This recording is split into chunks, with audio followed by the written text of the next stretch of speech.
Bapa kami yang baik, maka Engkau akan berkata-kata kepada kami. Engkau akan berbicara kepada kami. Engkau akan menghibur, menguatkan, bahkan menasehati. Engkau meneguhkan kami. Berbicaralah kepada kami ya Bapa. Kami siap untuk menerima apa yang Engkau mau katakan, yang sudah Engkau tulis melalui firman yang ada di dalam Alkitab. Biar jadi berkat bagi setiap sidang jemaat-Mu.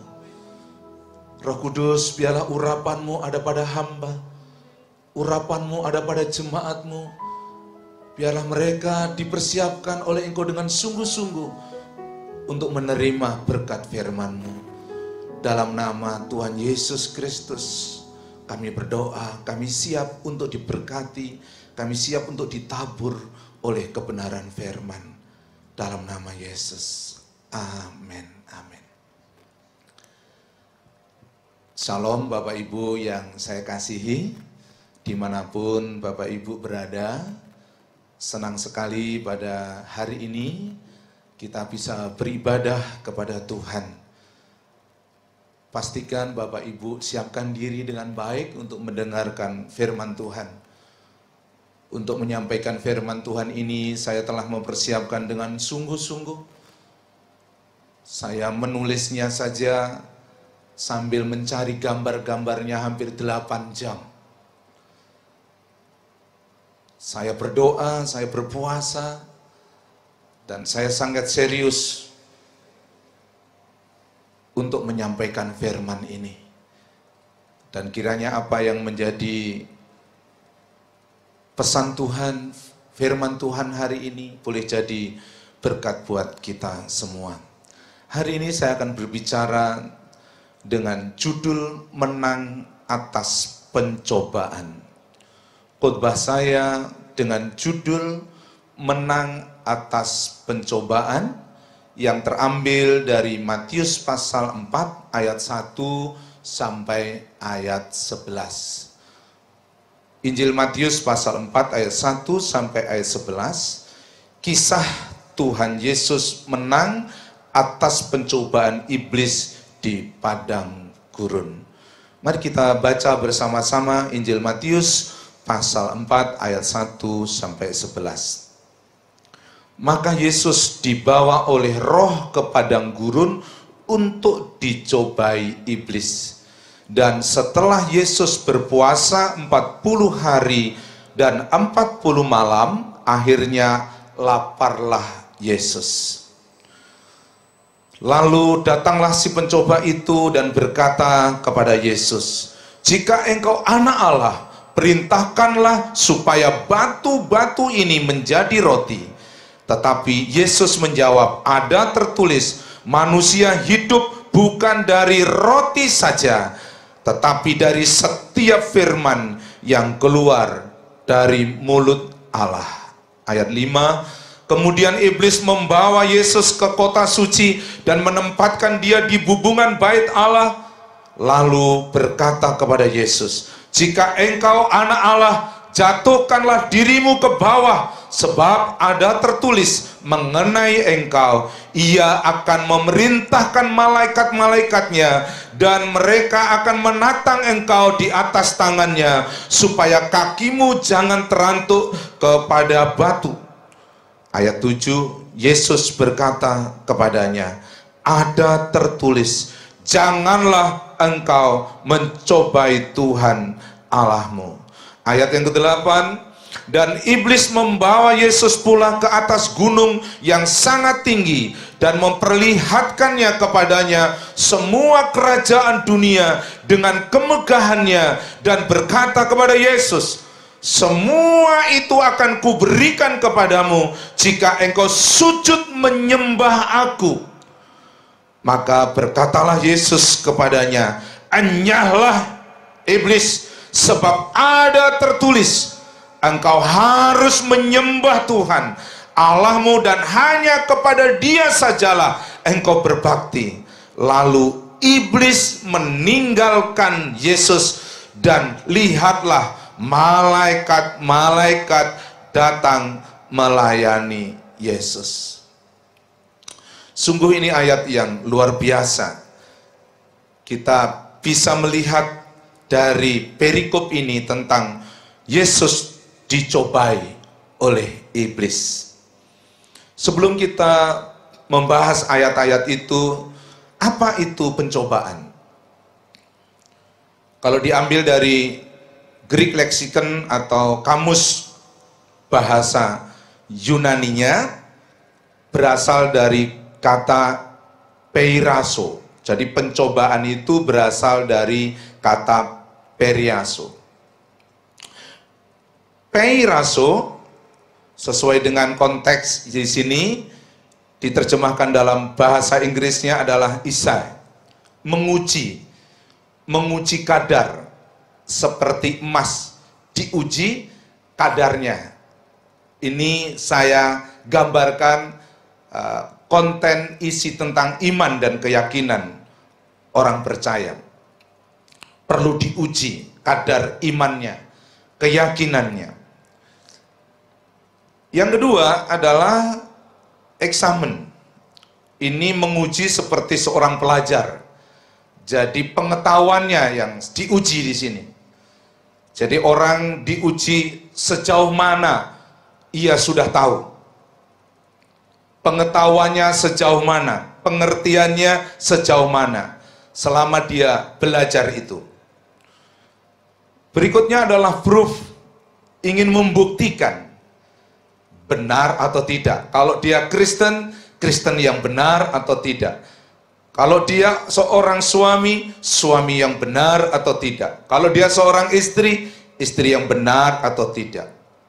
Berikutnya adalah atau temptation, godaan, cobaan. Dia ingin menggoda. Dalam kamus bahasa Indonesia, pencobaan adalah usaha untuk berbuat sesuatu. Jadi kalau di dalam kamus bahasa Yunani, tadi kata cobaan berasal dari kata peiraso, mengacu kepada menguji kadarnya, menguji ilmu pengetahuannya, ingin membuktikan dan menggoda. Tetapi dalam kamus bahasa Indonesia, pencobaan itu artinya usaha untuk berbuat sesuatu, untuk mengetahui dan menguji. Jadi ingin mengetahui dan ingin menguji.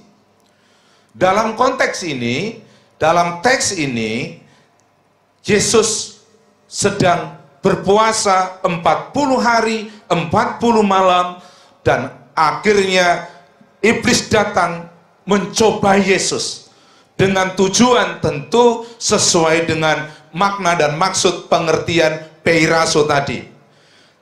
Tapi kebetulan ini adalah Yesus yang dicobai, Yesus yang diuji. Nah, sebagai manusia 100%, maka Yesus bisa dicobai, Yesus bisa diuji oleh iblis. Yakobus pasal 1 ayat 13 sampai 14 bicara tentang cobaan dan ujian. Bagaimana dengan sekarang saya orang Kristen? Yesus saja bisa dicobai. Bagaimana dengan saya pengikut Yesus? Alkitab berkata, apabila seorang dicobai, janganlah ia berkata pencobaan ini datang dari Allah. Sebab Allah tidak dapat dicobai oleh yang jahat, dan ia sendiri tidak mencobai siapapun. Tetapi tiap-tiap orang dicobai oleh keinginannya sendiri, karena ia diseret dan dipikat olehnya. Jadi rupa-rupanya pencobaan itu bisa seizin Tuhan, dan itu menjadi ujian kehidupan. Berikutnya, pencobaan itu betul-betul murni dari iblis. Yang ketiga, pencobaan itu bisa muncul dari keinginan diri sendiri, dari daging kita. Dan ketika manusia dicobai, tentu minimal ada 3 hal tadi. Apakah itu memang seizin Tuhan, atau memang niat si jahat, atau keinginan kita sendiri. Nah, dari pengertian-pengertian inilah, dan kita sudah tahu dari ceritanya tadi, akhirnya Yesus menang atas pencobaan itu. Bagaimana Tuhan Yesus atau saya sekarang, dalam kurung kita, bisa menang atas pencobaan? Dari nats yang kita baca tadi, kita temukan 3 prinsip, 3 cara, 3 kunci. Bagaimana Yesus bisa menang atas pencobaan dan mengalahkan cobaan itu. Sekarang diaplikasikan kepada kita judul ini, bagaimana Nathanael, bagaimana saudara-saudara di rumah bisa menang atas pencobaan itu. Pencobaan bisa dalam bentuk imanmu sedang diuji. Pencobaan bisa bicara tentang karaktermu yang sedang diuji. Pencobaan juga bisa berbicara tentang kondisi dan keadaanmu. Pencobaan bisa muncul dan terjadi bicara tentang ekonomimu yang sedang dicobai dan diuji. Dan persis seperti apa yang kita sudah baca dari Matius pasal 4 ayat 1 sampai 11 tadi, kita menemukan 3 prinsip, 3 cara bagaimana Yesus bisa menang dari ujian itu, dari cobaan itu. Sebagai manusia, dan rupa-rupanya Yesus dipimpin oleh Roh Kudus. Cara yang pertama adalah dipimpin oleh Roh Kudus. Ayat 1 berkata, maka Yesus dibawa oleh Roh. Kata Roh di sini mengacu kepada Roh Kudus, Roh Tuhan, ke padang gurun untuk dicobai iblis. Jadi yang pertama, perlu yang namanya tuntunan dan pimpinan Roh Kudus. Yesus disertai oleh Roh Kudus. Yesus dibawa oleh Roh Kudus. Yesus dipimpin oleh Roh Kudus. Kenapa begitu? Roma pasal 8 ayat 26. Mari kita baca di dalam Roma pasal 8 ayat 26. Demikianlah juga Roh membantu kita dalam kelemahan kita, sebab kita tidak tahu bagaimana sebenarnya harus berdoa. Tetapi Roh sendiri berdoa untuk kita kepada Allah dengan keluhan-keluhan yang tidak terucapkan. Jadi kita manusia ini banyak sekali kelemahannya. Tapi syukur kepada Allah bahwa Roh Kudus membantu Yesus. Roh Kudus membantu saya yang penuh dengan kelemahan. Dan kelemahan itu bisa muncul sebagai ujian kehidupan. Dan Alkitab katakan, Roh sendiri yang akan bekerja menolong saudara dan saya ketika sedang di dalam ujian, ketika sedang dalam kelemahan, ketika sedang dalam persoalan, ketika sedang dalam pencobaan. Siapakah Roh itu? Alkitab katakan Yohanes pasal 14 ayat 16 bahwa Roh ini adalah Roh penolong. Jadi Roh Kudus itu adalah Roh penolong. Aku akan meminta kepada Bapa dan Ia akan memberikan kepadamu seorang penolong. Jadi saya dan saudara perlu pimpinan Roh Kudus, perlu tuntunan Roh Kudus dalam hidup ini, karena Roh Kudus inilah Roh penolong. Aplikasinya, Tuhan Yesus dipimpin oleh Roh Kudus. Kita harus dipimpin oleh Roh Kudus. Roh Kudus adalah Roh penolong, sehingga saat saya dan saudara kita dalam ujian kehidupan, kita di dalam pencobaan kehidupan ini, biar Roh Kudus yang akan menolong saya dan saudara. Jadi setiap hari mintalah tuntunan Roh Kudus, mintalah bimbingan Roh Kudus, karena Roh Kudus itu adalah Roh penolong. Dalam masa-masa yang sulit seperti sekarang ini, dalam masa-masa yang susah seperti sekarang ini, kita perlu tuntunan dan bimbingan Roh Kudus. Yang kedua, apa yang kita bisa belajar dari Matius pasal 4 ayat 1 sampai 11 tadi?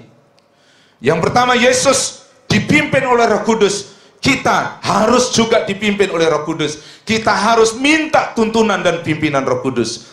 Dan yang kedua, Matius pasal 4 ayat yang kedua, dan setelah Yesus berpuasa, Yesus tidak hanya berdoa, rupa-rupanya Yesus berpuasa.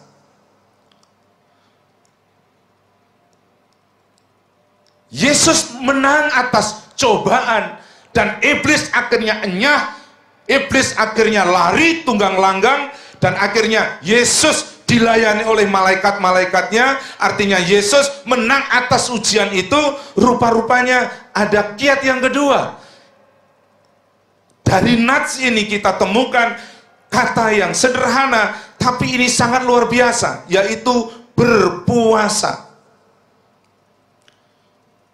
Teman-teman dan sahabat kita, kaum muslimin dan muslimat, hari ini sedang Ramadan. Kami mengucapkan selamat menaikkan ibadah puasa tentunya ya. Dan rupa-rupanya berpuasa itu memang sangat penting. Alkitab dengan jelas berkata, Yesus berpuasa 40 hari dan 40 malam. Tentu puasa kita, sebagaimana kita sudah sering mendengar khotbah-khotbah puasa, apa puasa setengah hari, apa puasa full, atau puasa Daniel, silahkan. Saya tidak akan ajarkan secara detail hari ini, tapi saudara ingat betapa pentingnya itu puasa. Matius pasal 17 ayat 20, ada persoalan yang begitu hebat yang sedang dialami. Dan apa yang terjadi ketika seorang yang sedang sakit dan tidak bisa didoakan dan disembuhkan oleh murid-murid Yesus, dan akhirnya Yesus berkata, Ia berkata kepada mereka, karena kamu kurang percaya, sebab aku berkata kepadamu, sesungguhnya sekiranya kamu mempunyai iman sebesar biji sesawi saja, kamu dapat berkata kepada gunung ini, pindah ke tempat ke sana, maka gunung ini akan pindah, dan takkan ada yang mustahil bagimu. Ayat 21 kita baca bersama-sama, 2, 3. Jenis ini tidak dapat diusir kecuali dengan berdoa dan berpuasa. Jadi ada satu masalah yang ternyata tidak bisa hanya ditangani dengan kiat-kiat doa, kiat-kiat yang kita tahu. Alkitab katakan jenis ini, masalah ini harus diselesaikan dengan cara berdoa dan berpuasa. Ada kisah tentang Yosafat, bagaimana dasarnya puasa itu. 2 Tawarikh pasal 20 ayat 1, setelah itu Bani Moab dan Bani Amon, kita baca di dalam 2 Tawarikh 20 ayat 1, setelah itu Bani Moab dan Bani Amon datang berperang melawan Yosafat bersama-sama sepasukan orang Meunim. Yosafat menjadi takut, lalu mengambil keputusan untuk mencari Tuhan, artinya berdoa. Ia menyerukan kepada seluruh Yehuda supaya apa? Berpuasa. Jadi ketika orang Moab, bangsa Amon mau menyerang dan melawan Yosafat, Yosafat menjadi takut. Dan itu biasa manusia ya, kalau ada masalah kita bisa takut. Tapi Yosafat mengambil keputusan yang tepat ketika menghadapi masalah yang begitu berat ini. Yosafat menyerukan kepada seluruh orang Yehuda supaya berpuasa. Ayat yang ke-23 sekarang, tadi ayat 1 dan ayat 2, apa yang terjadi ayat 23 dan 24, langsung saya potong. Mari kita baca, 2, 3. Lalu Bani Amon dan Bani Moab berdiri menentang penduduk di pegunungan Seir, hendak menumpas dan memunahkan mereka. Segera sesudah mereka membinasakan penduduk Seir, mereka saling bunuh-membunuh. Ini aneh. Jadi sebelum menyerang, Yosafat menyerang kaum Yehuda, bangsa Israel, ketika Bani Amon dan Bani Moab sedang dalam perjalanan dan akhirnya harus melewati satu pegunungan. Di sana ada kaum namanya Seir, untuk dipunahkan, akhirnya bisa mengalahkan mereka. Tapi sesudah itu akhirnya orang-orang Moab, orang-orang Amon ini saling bunuh-membunuh. Ayat 24 kita baca bersama. 2-3. Ketika orang Yehuda tiba di tempat peninjauan di padang gurun, mereka menengok ke tempat laskar itu, artinya orang-orang Amon itu dan orang-orang Moab itu. Tampaklah mereka telah menjadi bangkai berhantaran di tanah, tidak ada yang terluput. Coba, hanya dengan puasa, apa yang terjadi? Bangsa Israel nggak perlu perang.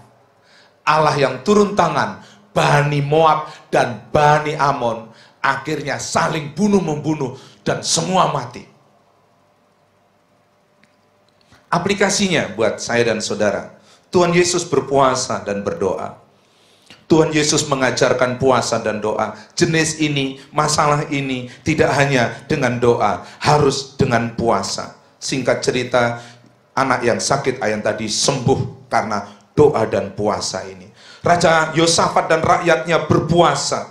Puasa membuat Amon dan Moab, mereka saling membunuh dan akhirnya mati. Singkat cerita, Yosafat dan orang-orang Yehuda memenangkan peperangan. Bukan lagi dia yang berperang, tapi Tuhan yang berperang. Karena apa? Puasa. Kita berpuasa dan berdoa, kita pasti menang atas segala ujian kehidupan ini, atas segala pencobaan. Coba Bapak Ibu, suami istri, anak-anak, ayo suami ajak istrinya, ada anak-anaknya, sepakat untuk puasa atas persoalan saudara. Saya tidak tahu persoalannya apa, tapi saya yakin hari-hari ini kita banyak masalah. Ya, ada yang di PHK, ada yang sakit, ada yang kekurangan, ada yang macam-macam.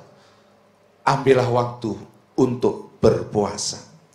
Yang terakhir, apa yang diajarkan dari firman Matius pasal 4 ayat 1-11? Bagaimana Yesus bisa memenangkan pencobaan tadi, menang atas pencobaan tadi? Yesus memperkatakan firman. Sebenarnya tidak dari ayat hanya 10, ayat-ayat di atasnya tadi sudah mengungkapkan ada tertulis, tapi saya kutip saja sekarang ayat 10 dan ayat 11 sebagai penutup kita dari ayat ini. Mari kita baca bersama-sama. 2-3. Maka berkatalah Yesus kepadanya, enyahlah iblis, sebab ada tertulis. Maksudnya ada firman, ada perkataan Tuhan. Engkau harus menyembah Tuhan Allahmu dan hanya kepada Dia sajalah engkau berbakti. Lalu iblis meninggalkan dia, dan lihatlah malaikat-malaikat datang melayani Yesus. Bapak Ibu yang saya kasihi, Yesus sebagai manusia, Ia memperkatakan firman ketika menghadapi pencobaan. Ketika iblis berkata, jadikan batu ini jadi roti, Yesus berkata, ada tertulis, manusia hidup tidak hanya dari roti, tapi dari firman yang keluar dari mulut Allah. Dia cobai lagi Yesus oleh iblis. Dia bawa ke atas bumbungan bait Allah supaya dia jatuhkan diri. Dan iblis berkata, nanti ada malaikat yang menantang engkau. Dan apa yang dikatakan Yesus kepada iblis? Hai iblis, engkau tidak boleh mencobai Tuhan Allahmu. Ada tertulis firman, engkau tidak boleh, iblis tidak boleh mencobai Tuhan Allahmu. Dan sampai kepada ayat ini, Yesus ungkap lagi yang ketiga kalinya, ada tertulis, engkau harus menyembah Tuhan Allahmu. Itu berarti Yesus sebagai manusia, ketika ada dalam pencobaan, ketika ada dalam satu ujian kehidupan, Yesus memperkatakan firman. Mazmur 12 ayat 7, Mazmur 12 ayat 7, janji Tuhan adalah janji yang murni, bagaikan perak yang teruji, 7 kali dimurnikan dalam dapur peleburan di tanah. Ayat 8, mari kita baca bersama-sama, saudara-saudara yang di rumah, ayo kita baca ayat 8, 2, 3. Engkau Tuhan yang akan menepatinya. Engkau akan menjaga kami senantiasa terhadap angkatan ini. Kenapa kita harus mengatakan firman? Karena firman itu berisi tentang janji-janji Tuhan. Sehingga ketika saudara memperkatakan firman, maka saudara sedang mengingat dan mempercayai janji-janji Tuhan. Dan Alkitab katakan Tuhan yang akan menepati janji-janjinya itu. Untuk itu saudara-saudara, kita bersyukur kepada Tuhan. Saya rindu saudara-saudara sungguh-sungguh ada di dalam janji-janjinya Tuhan. Apapun yang sulit hari ini, engkau harus ingat firman dan kau katakan dalam nama Yesus, masalahku pasti ditolong Tuhan. Persoalanku pasti ditolong Tuhan. Aplikasi dari poin yang ketiga ini apa, saudara? Kita harus membaca firman supaya kita tahu janji-janji Tuhan. Gereja kita ada program SMA Bethlehem. Mungkin Bapak Ibu belum dapat program ini, tolong ingat program ini. Ikut program SMA Bethlehem. Kita ada SMK, ya, bukan sekolah menengah kejuruan, tapi saya murid Kristus. Tidak hanya ada program SMK, kita ada program SMA. Apa itu? Program senang membaca Alkitab.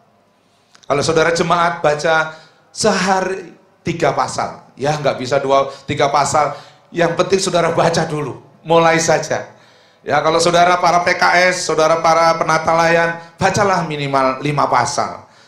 Pak Pendeta, kayak aku sibuk, aku hanya bisa 2-3 pasal. Ya monggo. Ya, ini bukan Taurat, ini ajakan supaya mengisi waktu-waktu kita pada waktu kondisi yang sekarang ini.